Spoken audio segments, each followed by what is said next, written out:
Also to your colleague, Wendy Bray, who was very helpful last week when we went through the Q&A period. Thanks to the entire Department of Veterans Affairs, Small Business Office, and thanks to everybody for taking time out of their day today. We've got about an hour together, and we will pause between each of the sections to run through some Q&A.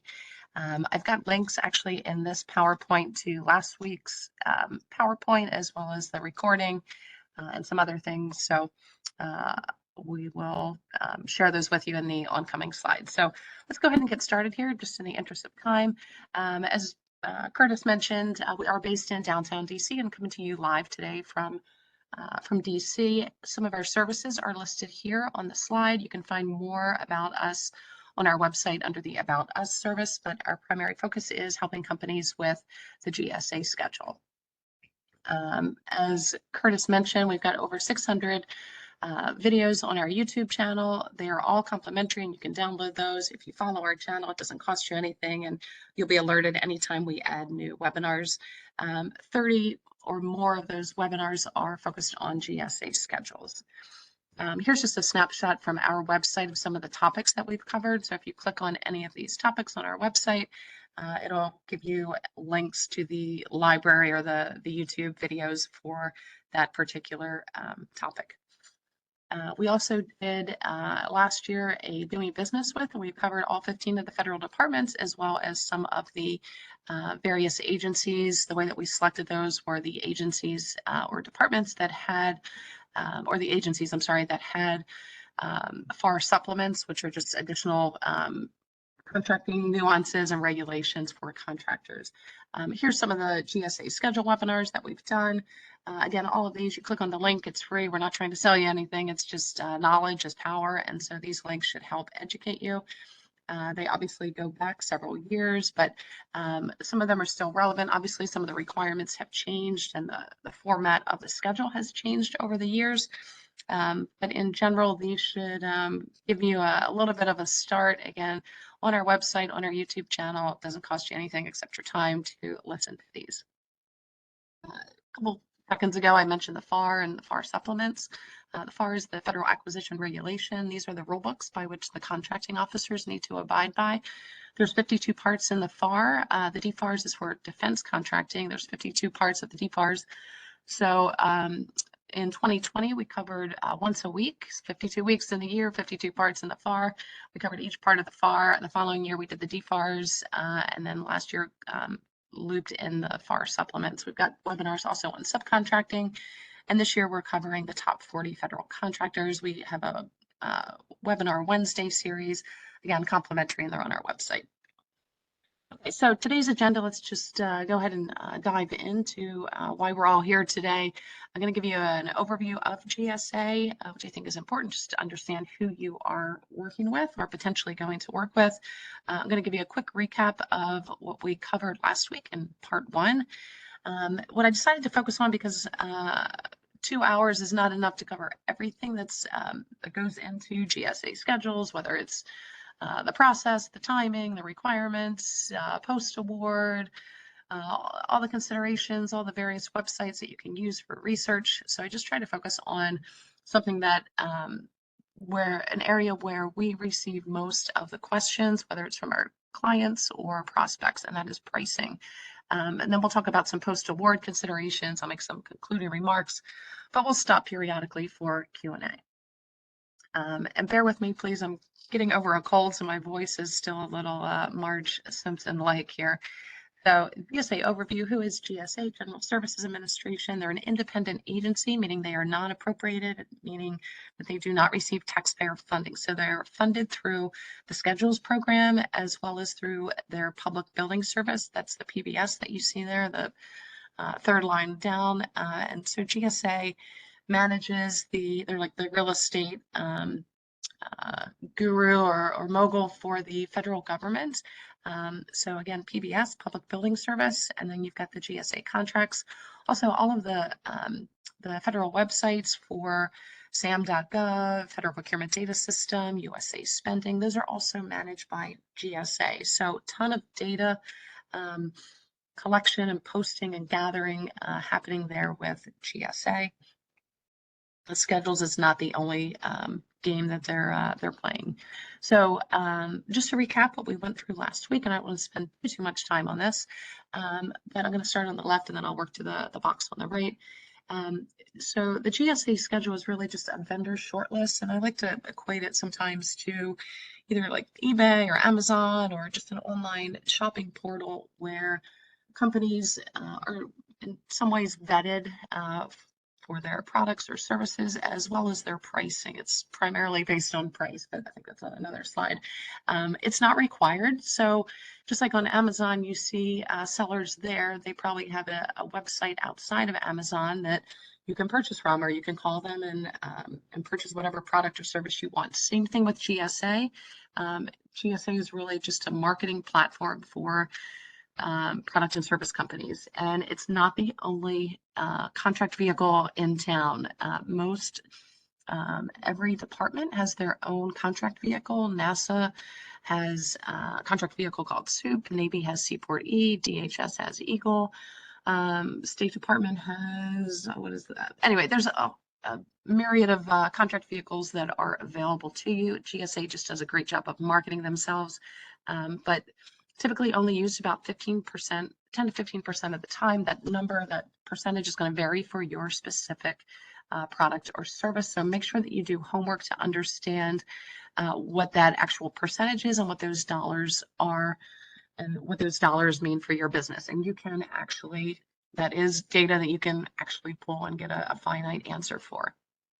Now, once you're on the schedule and you've gone through all the vetting, you've been approved, it's an initial 5-year contract with 3 5-year renewable periods, meaning that if you exercise all of the options, and in order to exercise your options, you need to meet all of the terms and conditions because this is a contract. So kind of start to finish, you're signing up for a 20-year contract. Obviously, you can cancel at any time, and likewise, GSA can cancel your schedule for not meeting the terms and conditions, one of which is bringing in at least a minimum of $25,000 per year. The first year is a grace period. Then after that, you need to hit those numbers. If you're getting on the schedule just to bring in 25K, I would say this is probably not a good idea. You should be aiming for something a little bit bigger.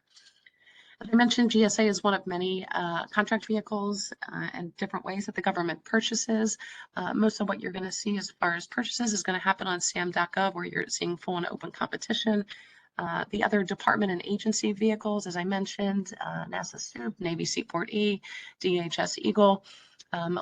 Give me the name of a department and they're going to have a contract vehicle, if not many.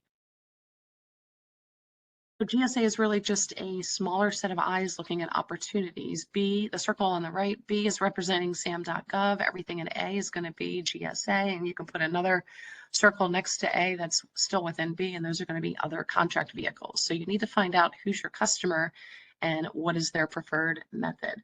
But in essence, again, as I mentioned, your company will be vetted upfront, meaning you've got to meet all the terms, conditions, which is really focused on past performance and pricing primarily. The thing that some companies may not tell you is that most of the vendors are not bringing in any revenue through their schedule. There are about 63% of the companies of the 18 to 20,000 vendors who have 0 sales through their schedule. Now they may have $5 million through other contract vehicles or through set-asides or through teaming partners or through that are not through the schedule, but through the schedule they have 0 sales. So this is why it really makes sense to do your homework. I said that at least 100 times last week, and I'll say it again, maybe just 99 times today. As I mentioned, you've got that sales quota slapped on you by GSA, but if you're getting on just to bring in 25K, then you probably want to rethink your strategy. So 80% of the companies have 0 sales, 20% of the companies on the schedule are doing the bulk of the work. You can download that for each of the special item numbers within the schedule, and I think that will be very telling once you kind of see this in a spreadsheet format that shows who all of these companies with just a big goose egg next to their name. So either somebody sold them something they don't need, or they had the build it in and they will come strategy, which is not exactly a strategy. So as I mentioned in the agenda, you can't cover everything. So I'm just going to try to talk as fast as I can and get as much uncovered here on pricing. But I'm going to take a pause, take a sip of my tea, and see if there are any questions that that came in for a moment before we dig into pricing. Hey, Jennifer. Yeah, we have 2 questions with 3 that just popped in, but actually 4. The first question, you ready for that to answer them?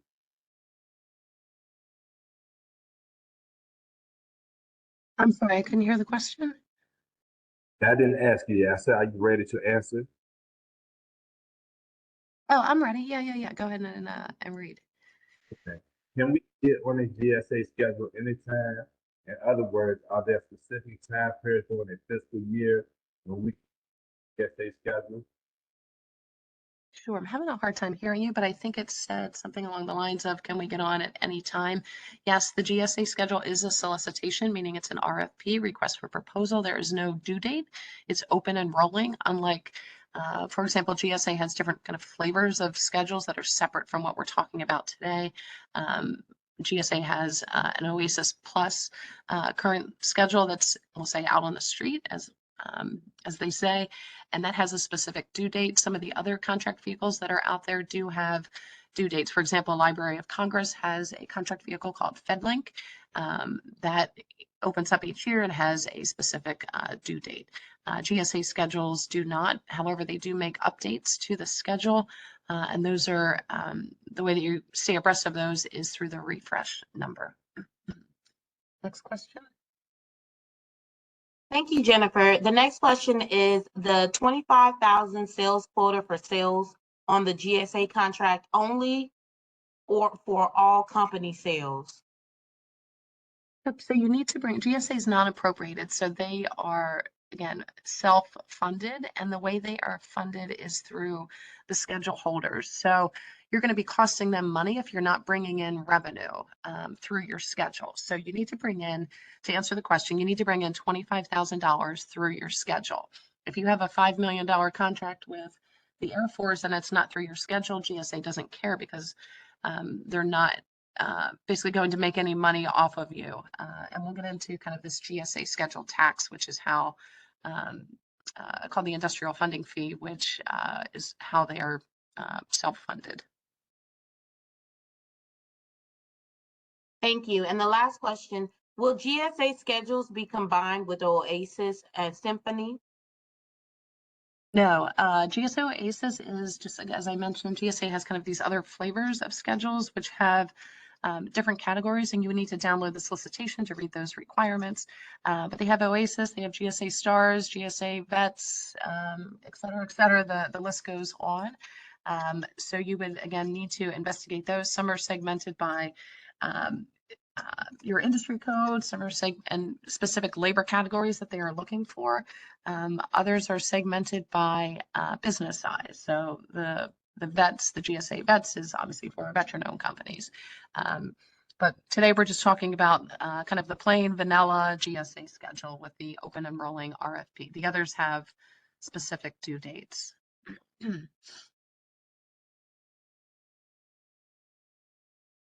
And that was all the questions, Jennifer. Okay, great. Thank you, Wendy.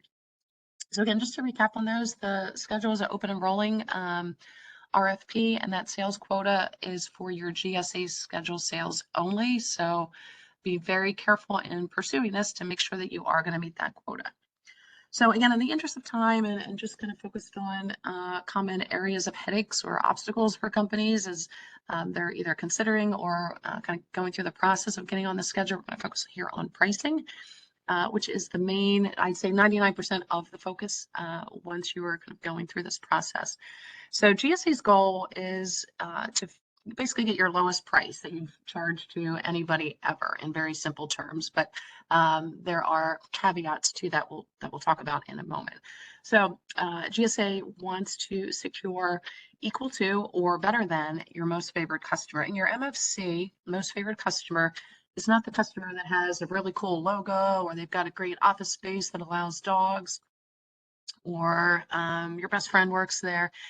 Your most favorite customer is based on your pricing. And what we'll do here is talk about who your most favorite customer is. So it can either be a specific customer, ABC company, XYZ company, McDonald's, the Red Cross, whoever it is, or a category of customers, meaning all nonprofits, state and local government, educational institutions, who receive your lowest prices via standard discounts.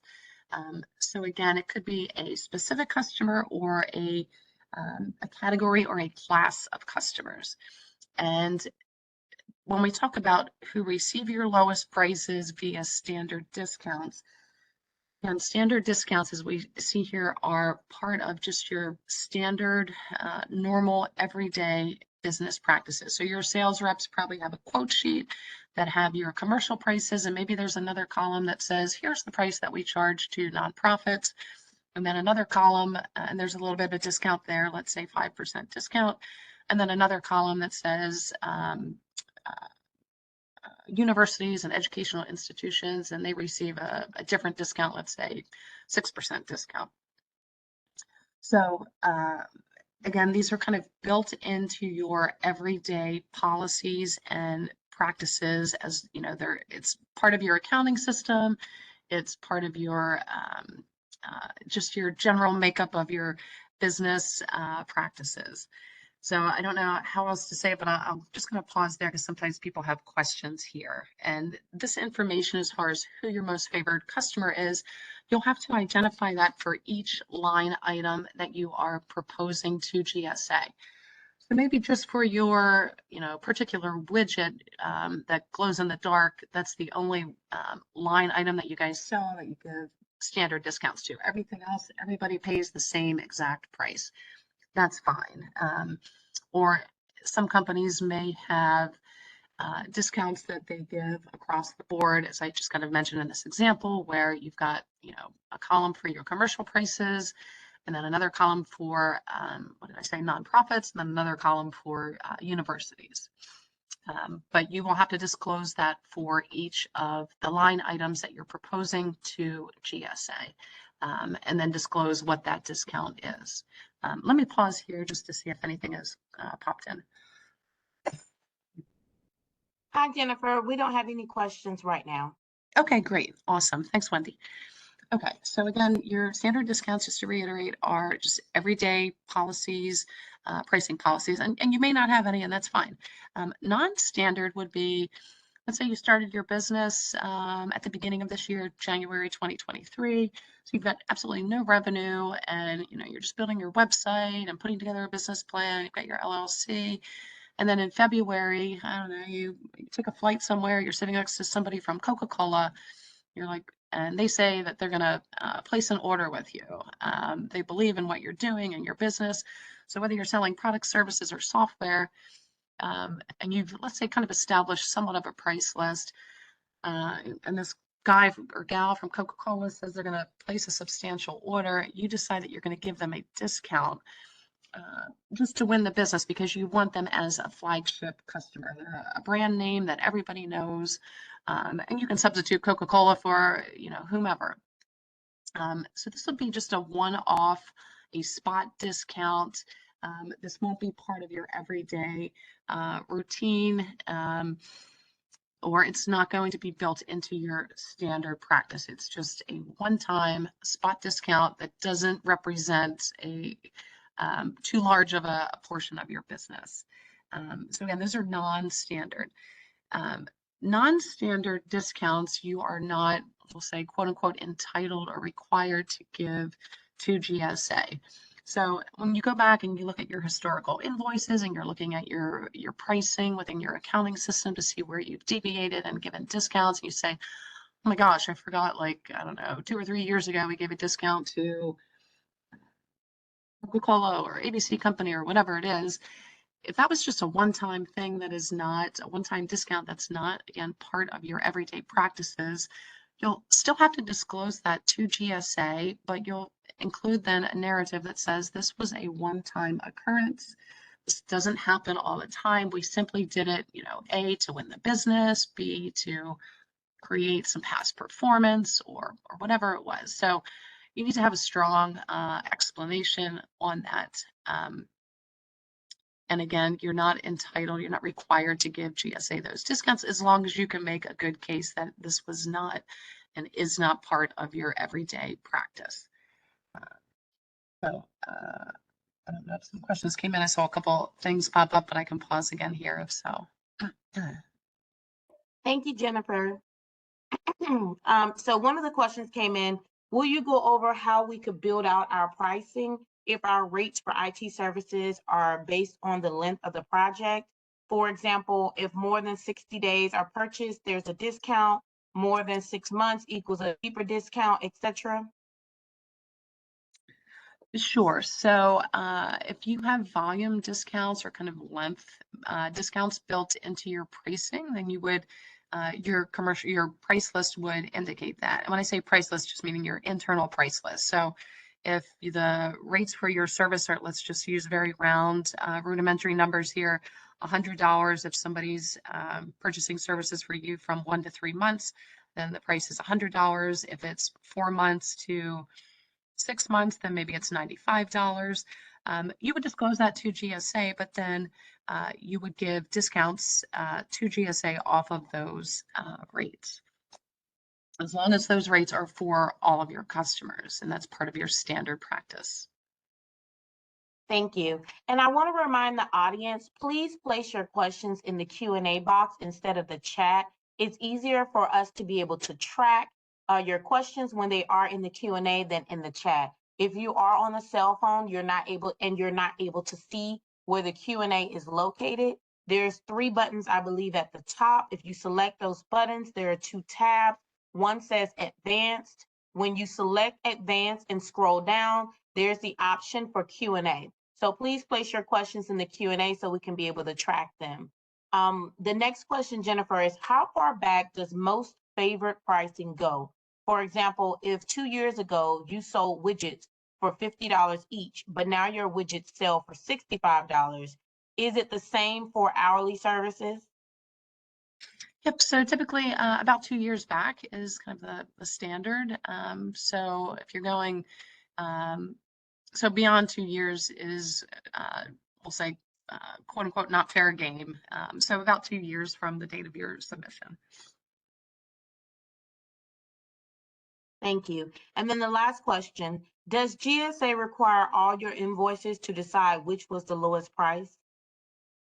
No, it's up to you to disclose that to GSA, and I'm going to go through the spreadsheet for both products and services to kind of show you where you do that. So, and let me just further add on to that. For each of the line items that you are proposing to GSA, products or services, you'll need an invoice to show that you have sold this product, service, or software in the past, as well as, in addition to that, then disclosing who you gave the lowest price to, standard discounts. And I'm gonna highlight that in red and underline. Separately, then you disclose your non-standard discounts to say, hey, we also then, our typical price for our widget is $100. One of our standard discounts is what we give a 10% discount to nonprofits. So just FYI, GSA is then going to require that that you give them something that's equal to that 10%, probably 11 or 12%. So they always want to be your lowest price customer. And the reason is that once you're then on the schedule, the buyers, the federal government agencies and departments that are buying through the schedule know that your prices are the lowest, that they don't necessarily then need to go out and get 3 bids because all of that negotiation is happening now up front. Okay, so let me go ahead and move on here. So it sounds like everybody hopefully is clear here with standard and non-standard. If not, again, the slides are available. They're already up on our slideshare.net site. So pricing, and as far as disclosures, and I think this kind of answers maybe that last question, you don't need to submit all of your invoices for each line item, just one. And again, I don't have enough time to go into kind of strategy, but that's part of the services that we provide is helping companies strategize on which invoices to select for justifying your each of your line items. And then obviously you're required to disclose your lowest prices as well. So you'll share your price list of kind of, what your standard rates are. And if you have any deviations from that, invoices to justify each of the line items, copies of contracts, and those go for each of the SIN numbers that you're pursuing, those special item numbers. And then GSA, as we mentioned last week, conducts 2 litmus tests. First, comparing what you're offering to GSA, what is your proposed GSA rate versus the most favored customers. So if you're offering GSA and 11% discount and your most favorite customer gets 10%, they're probably going to be okay with that. If you're offering GSA a 2% discount and your most favorite customer is getting 10%, they're not going to be okay with that. The second one is they will compare what you're offering to the competition that's on the schedule, because there's no reason for them to let you on the schedule offering a price that's higher than everybody else on the schedule, because it won't benefit the buyers. So it really, really makes sense. And again, I think I said this many times last week, and I'll say it again, that you need to do your homework if you want to be successful before you decide to get onto the schedule for each of your line items, because the worst thing to do is get through this, partially through the process to the price negotiations with GSA, and then they start asking for, I don't know, a 20 or 30% discount, and that's going to put you out of business because it's not going to be profitable. Well, you could have saved yourself a lot of time by knowing what they were going to ask based on what the averages are on the schedule. So back to that example where you're giving a 10% discount to nonprofits, you offer GSA an 11% discount, and then everybody else on the schedule, based on your rates, is giving more or less a 15% discount. GSA will negotiate you closer to that 15%. So if that's not a rate that you can live with, you should know this up front and then know that the schedule is perhaps not in your best interest financially. So product companies, you can do your market research and due diligence on pricing on the GSAadvantage.gov site, for services on the buygsa.gov. And I've got some screenshots here for the pricing resource for product companies. This is the GSA Advantage site, and the search bar at the top.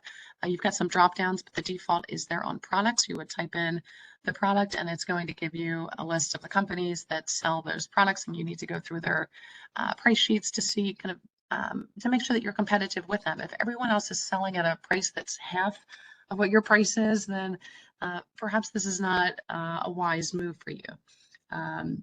So again, take that into consideration and spend some time up front. It will really benefit you in the long run.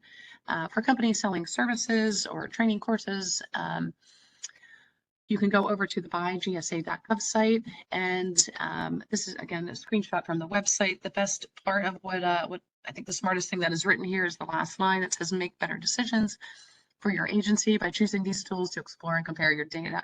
And they can almost put a slash there next to make better decisions for your agency / company, because you again want to use this as a resource. So the buyers will also use these sites to make sure that they are getting competitive prices from you. So further research once you're even on the schedule. And then the further down on this page is the calc tool, which is there on the far left, the pricing estimating tool, and then the ICGE tool. So there's so much free data that's out there in this sector. It would really benefit you to spend some time on this. So the box that you want, let me just go back here, is the one on the far left, calc plus quick rate. The next screen that comes up will be hourly labor ceiling prices. You want to select that. And then you'll type in your job title. And so here we typed in project manager, and then you've got additional filters here for education, experience, as well as the special item number. I'd encourage you to select each of those, at least those 3 things, education, experience, and special item number, to come up with the GSA average. Again, these are pulling from the GSA schedule holders that also have the job title project manager with minimum education and the minimum experience for your specific SIN. And this is the same research, that same litmus test that GSA is going to do. So if your proposed rate to GSA is $150 or $200 for a project manager, just know that when you get to negotiations, they're going to bump you down, negotiate you down to the 140. If you can't live with that, then either remove that line item, and you just kind of go through this process one by one on each of the line items that you want to propose to GSA. You're in business to make money and be profitable, and if 140 is not palatable for you, then again, you may want to consider another avenue in selling to the government. This is just a further shot of the screenshot from that site. And you can scroll down to look at the vendors there as well. And kind of, you can export that into an Excel spreadsheet and kind of slice the data different ways if you're trying to do some additional market research. And this is just further down on the slide. Okay, so let me, I'll pause there. I'm going to take a sip of my tea, and then we'll get into the price proposal template once you're ready then to submit your offer to GSA. We have a few questions. The first question is, we are using USFCR to set up our GSA page and listing. Is this advisable? I'm not sure what USCR is. I'm sorry. If the person's able to clarify, happy to answer. Thank you. The next question, availability of consultant rates depends on geographical area. Example, suburban areas, it is very difficult to find qualified candidate. How do I declare pricing? Okay, it sounds like the question is coming in from somebody that maybe is providing labor, let's say across the entire US. So maybe it's a call, let's just use the call center example, and you've got people in Nebraska that you can bill, or basically are charging lower rates versus somebody, let's say in New York City or Washington, DC, or Chicago, major cities where the rates are higher. Then your rates can have zones. So you would set your rates up like that. And again, you need an invoice to justify each of those. Your zones are set up, again, just this is all internal. So you would either select the cities and then say, here's the rates for Chicago, Manhattan, Washington, DC, San Francisco, whatever it is, versus suburban areas. Or you can work with pricing experts who would basically work with you to have a blended rate, or you can have a call center manager level 1 at a certain rate, call center manager level 2, and kind of plug and play them. There's a couple different ways you could, I'll say, strategically go about that. Thank you. The next question, we have avoided GSA thus far because of COVID-related fluctuations in cost for technology products. Are there any exceptions for pricing updates because of this issue with fluctuations? There were some more for services, I believe. I'm not sure on the product side, probably. But yeah, so for companies that have services, a lot of times GSA will use, or companies will use, and this gets a little into the weeds. Again, I'm just trying to get kind of focus on the highlights here on pricing, but the economic price adjustment, which is typically referred to as the EPA, is the denominator on like the number that you're going to use for building your out year pricing.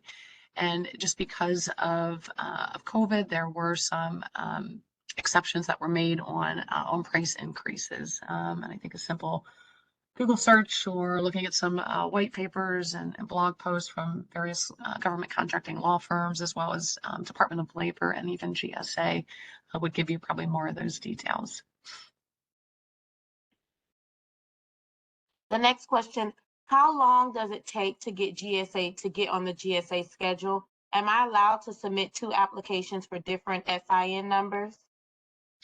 Sure. So it would be if you've got two different special item numbers, let's say one is IT services and the other is software, because maybe you need an IT person to implement the software. Those are going to be two different special item numbers, but it's one application. You can estimate it, and it takes different companies different amount of time depending upon your resources and how complex or not your pricing is. Is your business well organized that you can easily pull invoices, that you've got proposal staff to write the narratives that go into this piece of into the proposal that goes to GSA. So it could be 1 month, 2 months, 3 months to get your proposal together. Sometimes shorter, sometimes longer, it just depends. Once you submit to GSA, I'll say 30, 60, 90 days to get a welcome letter. And that just means that they've received your proposal, that it's kind of in the queue and the waiting line. After that, the next thing that happens is that they will come to you, to your business for what they call the clarifications. And this is kind of a Q&A period. And this can be multiple, it's usually in the form of an email, kind of back and forth. So they may send you an email on Tuesday with, I don't know, 3 or 4 questions. They want additional documentation or clarification or an update to the spreadsheet or something along these lines. They then want their answer by, let's say, 48 hours later. You submit your response to them, but then you may not hear from them for 2 or 3 weeks.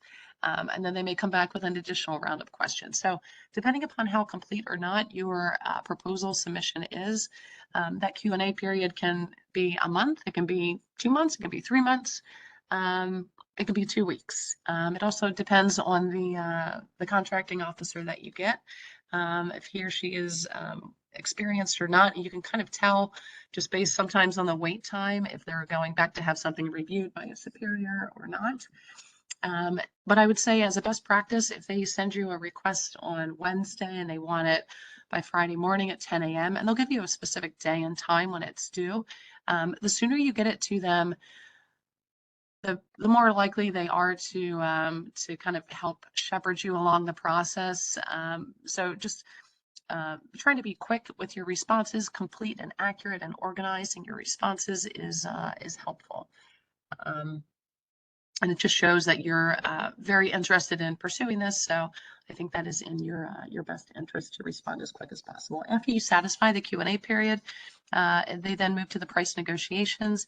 98% of the time, this happens over email, where they will come back with counter offers on each and every line item that you have proposed to them. Sometimes they'll ask for a flat discount across the board. Typically not, though. Typically it's going to be based again on this market research that you can do yourself to prevent any surprises. So the price negotiations usually again is in an email. Very rarely have we seen it happen over the phone. Several years ago it was more over the phone. But the Q&A, or I'm sorry, the price negotiations, then you can counter offer to their counter. So if they say we want an additional, 5% off of your project manager rate, you can come back and say, well, we're a small business, we'll consider that, but we can meet you halfway, and how about 2.5%? So don't feel like you need to give in to all of their requests. After the price negotiations are finalized, and sometimes it takes them a while because they have the person that you're going to be dealing with is farming this back out to their pricing evaluators. So those are the people that are going on to GSA Advantage and onto the buy.gsa.gov site to kind of look at your rates and see how they compare, again, conducting that second litmus test. After the price negotiations are satisfied, they will send over what's called the FPR. That's the final proposal revision letter. This kind of recaps the terms, conditions, what you've agreed to on the pricing, the special item numbers that are awarded, the line items that you're proposing that have been awarded. And you may decide that some of these line items, maybe they're asking for 20% discount on one of your labor categories. You can then say, hey, we're going to strike this from our offer. And so you don't need to offer everything that's on your price list to GSA. You can kind of cherry pick the ones that are most profitable and then wait in the commercial world until you're able to offer. You can then make a modification to kind of add those other labor categories back into your contract should you wish to do that. Okay, so back to the FPR, final proposal revision. You will sign that data, slap it on your letterhead, send it back to GSA. And then sometimes 24 hours, 48 hours, it could be a week, or even a smidgen longer than that, just depending upon the person and kind of what's happening. You'll get the award. You go back into the e-offer portal where you've submitted your proposal, sign off on the proposal submission. And then you've got your award and the clock is ticking. You need to bring in the 25K. So again, these timelines can vary, but it can be 6 months on the short side, closer to 9, 10, 11, 12 months sometimes. Again, companies that are providing, multiple SINs with, hundreds of labor categories, it's going to be a longer review process. It's going to be a longer proposal submission process. If you've got one SIN and 10 labor categories, it's going to be a little more simple. Okay, I'll pause there and see if there was anything else. Back to that last question, they said, thanks for the answer. Still, I am not clear. Am I allowed to submit 2 applications for 2 different SINs? So both SINs would be on the same application. Everyone is just on the GSA schedule. So there's one schedule, one contract, and you can submit multiple SINs. If it's the same company going after, like, there would be no reason really to do that unless one of the SINs you've got a joint venture with somebody else and the other is just your company, or you've got 2 different businesses with 2 different tax IDs, then I could see a reason for submitting 2. Thank you. And I'm turning it back over to you. No further questions. Okay, thanks, Wendy. We've got about 15 minutes. I'm going to try to go through this really, really fast here. And sorry, I got a little long-winded on the timeline. Okay, so for the proposal template for service companies, which you can find on the GSA website, I didn't have enough room here on the screen to put all of the columns, but these are what they're looking for: the vendor name, the SIN that you're pursuing. And again, for companies that are pursuing more than one SIN, you would list the multiple SINs there. Describe what it is you're offering. Keywords, and then this is more for, again, labor. The second row here, this is still the same spreadsheet: the minimum education, minimum years of experience, additional information here that they're looking for. Again, this is all downloadable from the GSA website. You can get it from the solicitation. What I really wanted to bring your attention to here is the top row, your most favored customer. Again, that MFC that we talked about earlier. You disclose the discount that you're giving to them. Let's move then down to the second row. You indicate the price of that that your commercial most favored customer is getting, and then you will then offer GSA something that is equal to or better than that MFC price. You then have to include the supporting documentation, so your invoice justification showing that, again, you have sold this particular line item. Page location is what page that invoice is in your proposal submission. Let me just move on to product companies here. Similar data points they're going to look for: the company name, again, the SINs that you're pursuing. If you're not the manufacturer, you list the manufacturer's name, what the manufacturer's part number is. Additional information here about the product. If it has any green certifications. Again, a lot of columns here on the spreadsheet. Again, these spreadsheets are all on the gsa.gov website, or go to sam.gov and download the solicitation. You'll find everything that I'm presenting here today there. Again, same thing with the MFC price, your commercial price, your most favorite customer price, and that discount that you're giving to them. And then again, hopefully you are offering GSA a rate that is equal to or preferably better than your most favored customer price. Same thing, you're going to need an invoice for each and every line item, and then the page location. I'm going to keep moving on here real quick. When we go back here, and this is on both slides, going to go to the bottom row, the second and third box over, the IFF, again, that's that industrial funding fee. This is the fee that is tacked onto all of your GSA line items. It's 0.75%, so it's less than 1%. Is fee that GSA charges to your customers. Your customer will pay it, you absorb it, you extract it, and then each month you'll report that and pay that to GSA. If you don't have any sales through your GSA schedule, then there's no IFF to pay because you can't pay 0.75% on zero. It's going to be zero, but you still need to go into the GSA portal to submit that you had zero sales for that quarter. Okay, so with the more of the strategy on the pricing, you want to make sure you're not giving away the farm here. So when you submit your proposal to GSA, you have this Q&A period that I mentioned earlier. And then the price negotiations, they're going to ask for two things. One are going to be additional discounts on each and every line item that you submitted. And then the second, they will ask for quantity and volume discounts if your pricing is not already set up like that.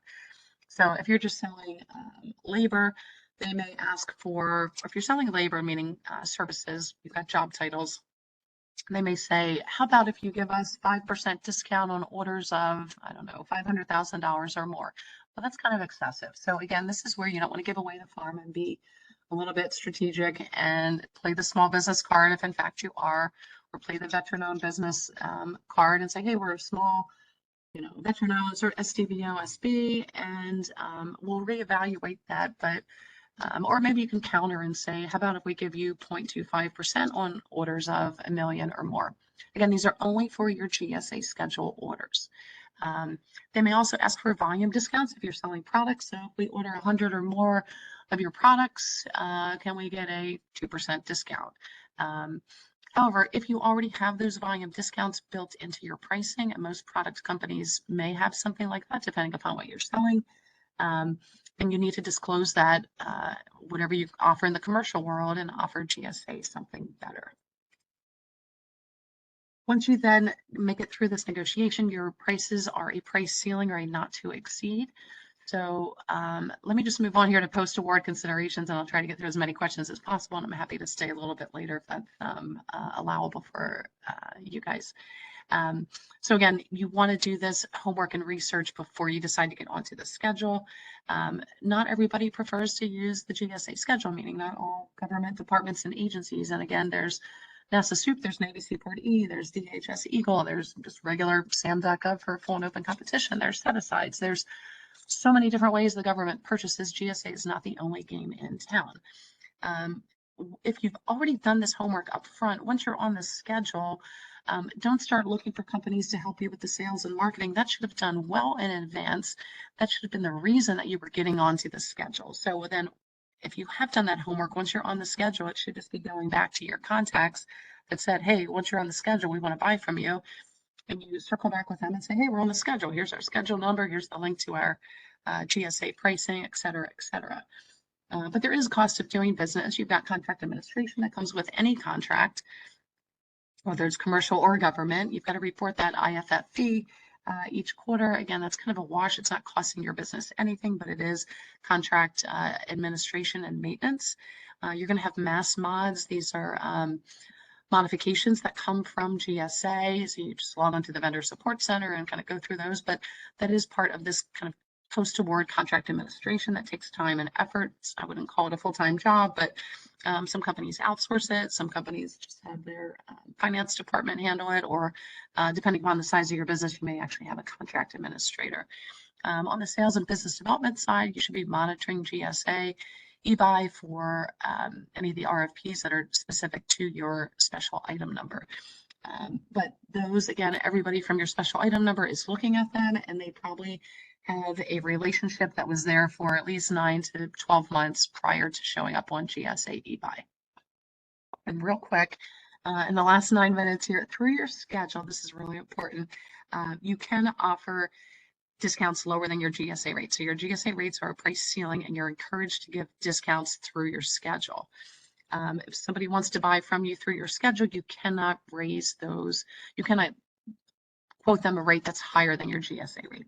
Now, outside of your schedule, if McDonald's or somebody else comes to you, you cannot go lower than your GSA rates. If you do, because GSA is always, always, always going to be your lowest priced customer. But you can go higher than your GSA rates outside of your schedule. Just an example, so you're selling a $100 widget, whether it's labor or an actual product or software license. So offering to somebody buying through your schedule a rate, let's say that's lower, $95, you're encouraged to do that. That is clearly okay and within the terms and conditions. If you offer somebody through the schedule a rate of $101 or $100.01, you cannot do that. You can't go higher than your GSA rates through your schedule. Box on the right, outside of your schedule, again, that same $100 widget, if ABC company comes to you, or even a federal government agency, and I just put Department of Commerce here as an example, or it could be the Air Force, it could even be GSA not buying through the schedule, you cannot go lower than your GSA rate. You can certainly go higher because that's your own prerogative to go higher as long as it's not through your schedule. Some conclusions here. Again, this is only a marketing tool. There's some repercussions that we just looked at on the last slide with pricing. So you want to make sure that you don't get into trouble with that. Use the data that's out there. There's no other industry or sector that has so much free data that allows you to do your homework to find out if this is going to be a good decision or not for your business.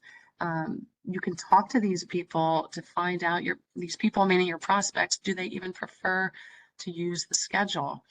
And when I say here at the bottom, get your house in order, it's basically coming up with a methodology for your pricing. If your pricing is all over the place, you probably want to sit down with a pricing expert, either through your PTAC, Apex Accelerator, local SBA office, some of the SBDCs, contact us. We have some colleagues that focus on that to come up with standardized pricing that is going to benefit you and have processes in place to make you profitable. Here's the links to the recordings and a link to today's PowerPoint as well, and then just some other of our webinars. And I'll stop there, and I'm happy to stay as long as possible. I know I covered a lot, so I will pause. Thank you, Jennifer. I think we had about 5 questions. Okay. The first question is the GSA income credit only for a prime contractor? I'm not sure what they mean by income only credit. So if the person wants to rephrase, I'm happy to try and answer the question. Thank you. The next question, can you share GSA's position on non-cost contracts for services provided? For non-cost? Yes. I am not familiar with that, so I apologize. I can research that and get back to you.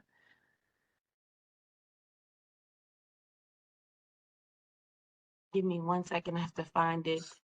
The question again. There we go. We have 2 SaaS solutions that we would like to have on schedule. We have standard starting price, but could offer discounts on our price per user on the platform. How do we show that in our proposal? Can you reread that one more time? They've got 2 software. Yes, solutions that we would like to have on schedule. Okay. We have standard starting prices, but could offer discounts on our price per user on the platform. How do we show that in our proposal? Sure. So just like any volume discount, 1 to 5 user, I'm just using an example here, hypothetical, 1 to 5 users, $100 per license, 6 to 10 users, $98 per license, et cetera, et cetera. And then you offer GSA something that's lower than that, but you would need to have an invoice to show that you have already done this and it's part of your standard policies and procedures. Again, that's where I'm saying get your house in order before you kind of get boxed into GSA's terms and conditions on your pricing.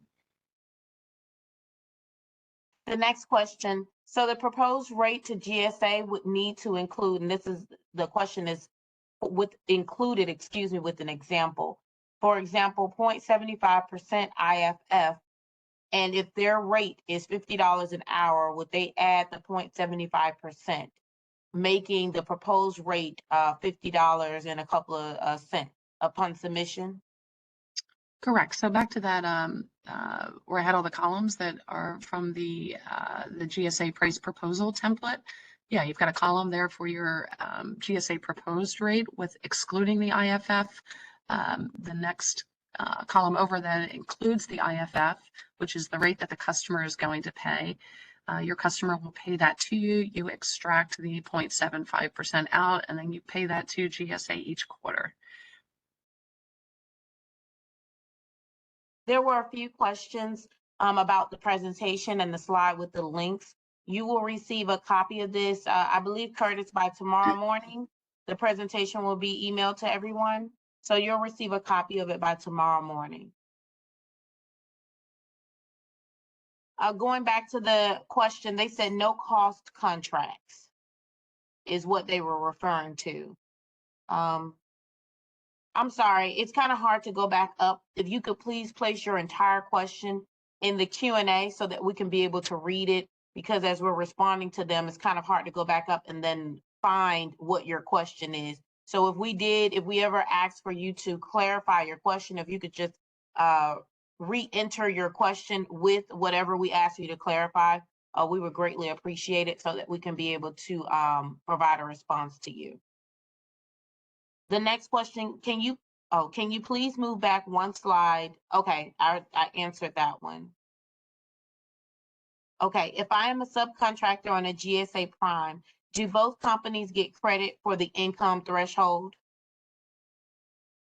Again, I'm not sure what they're talking about with this income threshold. If you're a sub to somebody, who, let's say ABC company holds a GSA schedule and you do not,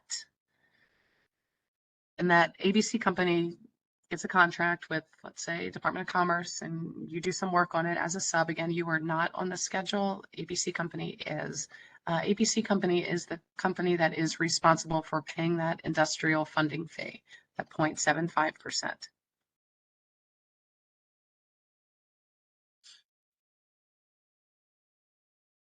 Thank you.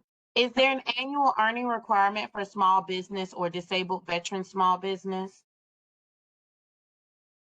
As far as company revenues, again, if you do your homework on prices and that sort of thing, and you've got, let's say, 500,000 or more, you've got 3-4 employees at a minimum, you should not get too much pushback. If you're kind of below, I mean, there's not an exact number. It's actually for security services, like security guard services. There are additional financial requirements just due to an incident that happened many, many years ago. So they're a little more stringent with that. But no, the GSA will look at your financials, and sometimes after you submit your proposal to GSA, as you're waiting for that welcome letter, you may get an email from, and this happens, I'll say maybe 50% of the time, depending upon your financials. You really don't want to be showing any losses, and you want to have healthy financials. If you don't, again, this is probably not the right tool for you. And I can't say that enough. It's used 10 to 15% of the time. So back to the financials, again, you want healthy financials. If you're showing any losses or your financial ratios are kind of out of sync with industry norms, then you'll probably get an email from GSA. I covered this in the last presentation, asking for, it's the SF 527, Standard Form 527, which is the bank reference and additional financial information about your company. If you pass that, meaning that your bank submits that and the ratio is, you can explain any losses that you've had. COVID obviously played a role, I'm sure, in some companies' financials in a negative way. Yeah, again, companies that have healthy financials and, that are robust and have multiple full-time employees, healthy financials, significant revenue, multiple contracts, past performance, a little bit of some government experience, some government contracts, either direct or as a sub, or even at the state and local level. Those are the companies that really should be pursuing. If you're just starting out, unless you've got, 3, 4, 5, or 6 point of contacts within the government that are telling you, hey, if you get on the schedule, we're going to buy from you, and you've got access to a recruiter or some way to quickly pull together people or staff or products, whatever it is, for the contract, then again, you probably really, I shouldn't say probably, you absolutely need to do your homework up front. Thank you. Is it easier to add sins once you have a GSA contract, or should you put them all on your initial proposal? Yeah, I guess there's two schools of thought here. If you're going after multiple sins upfront, it's going to be longer for you to put that paperwork together and longer for GSA to review. Again, you really want to be strategic. Who is going to buy from you with those particular sins? Do you know the actual dollar amounts for each of those sins for the last 3 fiscal years through GSA? Most companies are probably going to say no, but you absolutely should. Again, I can't say this enough. You should know those numbers off the top of your head. This sin brought in last year $17,036. The fiscal year before that, it brought in $13 million. And the year before that, it was at 16 million or whatever. Do that homework. So back to, do you submit everything at once or go perhaps for one sin that is your priority and then wait 2 days until after you're on the schedule and submit the remaining 4 sins? I like the approach of keep it simple in the beginning and then add the others because at that point then you've already got a heartbeat and adding those sins is still going to be the same requirements as if you were submitting an initial proposal. So you're still going to have to write the narratives. You're still going to have copies of contracts, copies of invoices, all of that. But I think getting on with a very simple, and by simple, I don't mean easy. And by simple, I don't mean elementary. I just mean just clear, crisp, limited, one sin, 15 to 20 labor categories, and boom, done, you're in. Thank you. I think we have 3 more questions. I completed an online form requesting to work with a complimentary GSA representative to assist in the application process. Are you aware of how long they should expect to hear from an assigned representative? I am not sure. I do not know that. No, we are separate from GSA. We meaning J. Shouse and Associates. We are a for-profit entity and charge clients for assistance. You can also work with your local PTAC, Apex Accelerator, maybe even you guys at the OSDBUs and OSVPs have some groups that can help as well. I'm not sure what GSA's timeframe is on assisting. I do recommend reaching out to their small business office to speak with someone. They may be able to give you, the GSA small business office, give you a estimated time frame of when you would hear back from someone. The next question is, we offer courses for the government. Can we offer new courses on the GSA that we have not sold to other clients? Again, I'm sorry, can you repeat that? We offer courses for the government. Can we offer new courses on the GSA that we have not sold to other clients? So in order to get items, training classes, software, products, labor categories that you have not sold, if you have quotation sheets, so if you quoted somebody these classes, then that would be your next strongest evidence to submit. If you don't have quote sheets, and the quotes doesn't mean that you don't need to show that the contract was won or not. It's just a quotation that you gave to ABC company. That would again be your next strongest evidence if you don't have an invoice. Separate from that, if you don't have a quote sheet, then basically you would conduct market research and show GSA 3 companies that sell the same course at whatever their GSA rate is, include the GSA schedule number for each of these 3 companies. And let's say the average is, I don't know, $500 for the class that you're trying to add.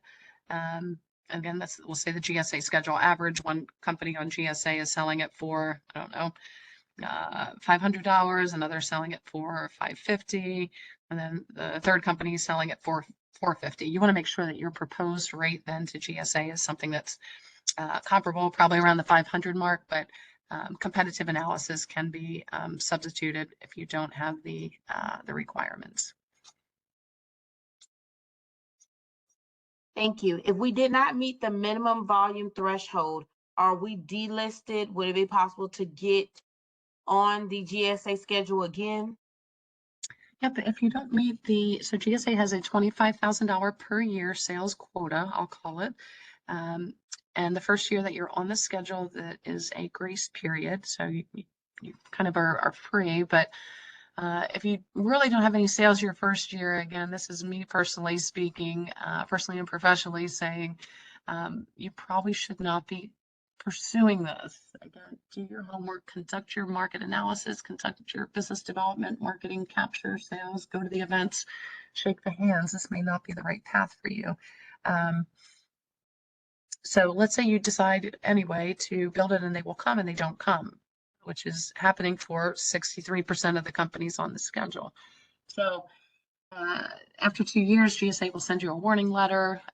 You'll respond to that, showing them here's the 10 proposals we submitted through the schedule and none of them were accepted. They may then extend your schedule for another couple months, but let's say they don't and they say, nope, sorry, we don't think you're going to make it, so they cancel your schedule. Yes, you can decide, you have to wait a year, but hold on to all that paperwork because you're going to need to submit it back to GSA. So you can submit that paperwork and reapply to get back on, but you'll have to make a case as to why you're getting back on. You should have a very strong narrative for your for kind of what's going to happen once you're on the schedule, that you do have this pipeline of opportunities lined up, that, and I would list the departments, the agencies, the specific dollar amount that you believe is potentially going to be running through the schedule specifically to your company. Thank you. And this is the last question. Say both companies are GSA holders on a teaming agreement. Only one can be a prime. Thus, will both companies get credit for GSA income, or will it only be that prime? So if it's a joint venture, then there is a new LLC that is formed. So that's one tax ID number. So a new business would have been established. And however your joint venture is legally structured, whoever is receiving that joint venture then receives the revenue from the GSA contract, and that joint venture, again, a new LLC with a new tax ID number, then pays the industrial funding fee. I'm assuming what this income question is about the industrial funding fee. If I'm misunderstanding that, feel free to shoot an email to us separately. Thank you, Jennifer. Curtis, I'm going to turn it back over to you to close out. Thank you, Jennifer, and thank you, Wendy. Thank everyone for participating today. I hope everyone enjoyed the presentation. I know I did. Thank you for the great information, Jennifer, and your time. I ask that everyone, please, as you end this webinar, please complete the survey at the end and let us know how we did today. We appreciate your feedback. Hope everybody has a wonderful day. See you next time. Thank you. Thank you, Brandon. And thanks everybody who has joined us today.